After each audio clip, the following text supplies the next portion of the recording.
আন্তরিকতা। সেজন্য তোমরা আমাকে সামনে পেলে সবাই বস বস বলো, পিছনে গেলে ইউসুফ চৌধুরী মারা গেছে জানা যায়, দেওয়ার দরকার নাই। সেরকম আজকের ব্যবস্থা এরকম হয়ে গেছে। হুমায়ুন কাদের চৌধুরী আজকে প্রধান অতিথি, ওনাকে দেখা দিয়েছেন সপ্রধান, যার উদ্দেশ্যে আজকে যে স্মরণ সভা, এই স্মরণ সভায় তাদেরকে বসায় রাখতে পারলাম না। এর চেয়ে ব্যর্থতা আমাদের রাজনৈতিক জীবনে আর হবে না। হয়তো রফিক বিন চৌধুরীর স্মরণ সভা হচ্ছে, আমরা মরে গেলেও তোমরা স্মরণ সভা করবে না। তার কারণ কর্মী এখন অর্থের লোভে চলে গেছে, কর্মী এখন রাজনৈতিক ময়দানে নেই। অর্থ যে নেতাদের, সেই নেতার পিছনে এখন মিছিল হয়। সেজন্য আমাদের আন্তরিকতার কর্মী আমরা ধরে রাখতে পারলাম না। সেটাই আজকে আমাদের এই সভা থেকে আমাদের ব্যর্থতা প্রমাণ হলো। যদি আজকে আমরা বলতাম যে এখানে হুমায়ুন কাদের চৌধুরী সারা রাত থাকবে, কর্মীরা কিন্তু সারা রাত থেকে যেত। তার কারণ নেতার দেখা পেলে কোনো একটা কাজ পাবো। সেজন্য আজকে নেতাও চলে গেছে, কর্মী সমর্থকও চলে গেছে। এখানে যারা বসে আছে এরাই হলো রফিক বিন চৌধুরীর প্রকৃত সৈনিক, আমাদের ওই প্রকৃত সৈনিক, এরাই হলো আমাদের প্রকৃত বিএনপি। তার কারণ আমরা চাই যে আদর্শ মুনাফেক 90 জন না থেকে ইমানদার 5 জন নিয়ে আমরা রাজনীতি করব। তার কারণ আমরা হাজার হাজার জনতা দেখাবে, ভোটের বাক্সে, ব্যালটের বাক্সে না চলে আসবে। সেই জন্য আমাদেরও ভাবিয়ে তুলেছে আজকের এই স্মরণ সভা। আর আমার কুমারমন্ত্রী ছাত্রীদেরকে উদ্দেশ্য বলতে চাই, এই প্রতিষ্ঠান রফিক বিন চৌধুরী অনেক কষ্ট করে প্রতিষ্ঠা করেছে। এই প্রতিষ্ঠানে আপনারা ছাত্রী হিসেবে আজকে গর্বিত।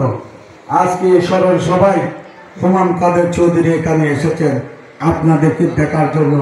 আপনারাও হুমায়ুন কাদের চৌধুরীকে দেখেছেন এবং আগামীতে আমরা চাই এই ছাত্রীরা আমাদের আগামী দিনের ভবিষ্যৎ। আপনারাই হবেন বাংলাদেশের অন্যতম কাণ্ডারি। আমরা চাই এই স্কুল থেকে একজন ভালো ছাত্রী, ভালো ডাক্তার হোক, ইঞ্জিনিয়ার হোক, এবং সবাই যাতে আমরা গর্ব করে বলতে পারি যে রফিকাবাদ বালিকা উচ্চ বিদ্যালয়ের শিক্ষার্থীরা ভালো।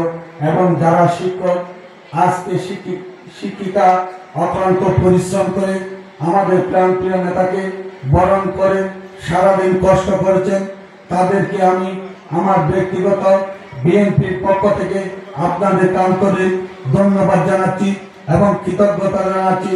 এইরকম একটি স্মরণ সভা করার জন্য, যদি গুণীজনকে স্মরণ সভা না হয় তাহলে সেই দেশে গুণীজনের জন্ম হয় নাই। আমার মনে হয় KKM রফিক বিন চৌধুরীর স্মরণ সভা আমরা উদ্যোগ নিয়েছি, এটা হয়েছে না, এটা তাদের পরিবারের উদ্যোগ নিয়েছে, সেই জন্য হয়েছে। আমরা যারা দল করি আমাদের ব্যর্থ রাজনীতি আজকে আমাদেরকে দাবিত করছে। আমরা চেয়েছিলাম যখন আওয়ামী লীগের নেতা যারা মারা গিয়েছিল, যখন বিএনপি ক্ষমতায় ছিল, KKM রফিক বিন চৌধুরী নিজ উদ্যোগে শহীদ আহমদ তালুকদারের শোক সভা করেছিল, নাগরিক শোক সভা, তাও রফিক বিন চৌধুরীর উদ্যোগে। কিন্তু 16টি বছর আওয়ামী লীগ ক্ষমতায় ছিল, অনেক গুণীজন মারা গিয়েছে, অনেক গুণীজনের কদর হয়েছে, কিন্তু তাদের একটি স্মরণ সভা পর্যন্ত করতে পারে নাই এবং কাউকে স্মরণ করিয়ে গুণীজনদেরকে সম্মান দেয় নাই। আমাদের এই এলাকার অনেক প্রবীণ ব্যক্তি ছিল, যে আমিনুর রহমান চৌধুরী, মোস্তাফিজুর রহমান চৌধুরী, আজিজুল্লাহ চৌধুরী, আবুল কাসেম চৌধুরী, আবুল কাসেম চৌধুরী, ইসলামপুরের আবু চেয়ারম্যান ডাক্তার শাহের আহমদ, বাগাবলী নুরজামা তালুকদারের, এবং আমাদের আব্দুর রশিদ বিএ এবং শহীদ তালুকদার, যারা আবুল হাসান মাস্টার, যারা ছিল আমাদের গুণীজন আবুল কাসেম তালুকদার সত্তা সহ, এইসব মানুষরা আমাদের এই প্রতিষ্ঠান করার জন্য অনেক অক্লান্ত পরিশ্রম করে গেছেন। এমনকি তাদের বাজারের টাকা দিয়ে পর্যন্ত তারা এই প্রতিষ্ঠান চালিয়েছেন। নিজের বউ পরিবারের জন্য বাজার না করে যে এই প্রতিষ্ঠানগুলো তারা চালিয়েছে। কিন্তু 17 বছর আওয়ামী লীগ তাদেরকে স্বীকৃতি দিয়ে একটি সম্মাননা স্মারকও দিতে পারে নাই।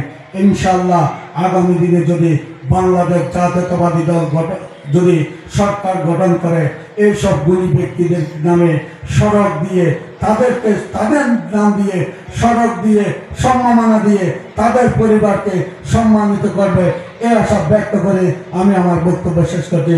খোদা হাফেজ। বাংলাদেশ জিন্দাবাদ। বাংলাদেশ জাতীয়তাবাদী দল জিন্দাবাদ। চৌধুরী অমর হোক এবং শহীদ সালাউদ্দিন কাদের চৌধুরী অমর হোক, শহীদ প্রেসিডেন্ট জিয়াউর রহমান অমর হোক, হুমায়ুন কাদের চৌধুরী জিন্দাবাদ, তারুণ্যের অহংকার তারেক রহমান জিন্দাবাদ।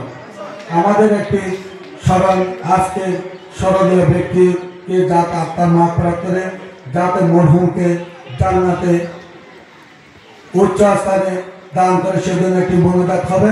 মনোজাতে আপনারা সবাই অংশগ্রহণ করবেন।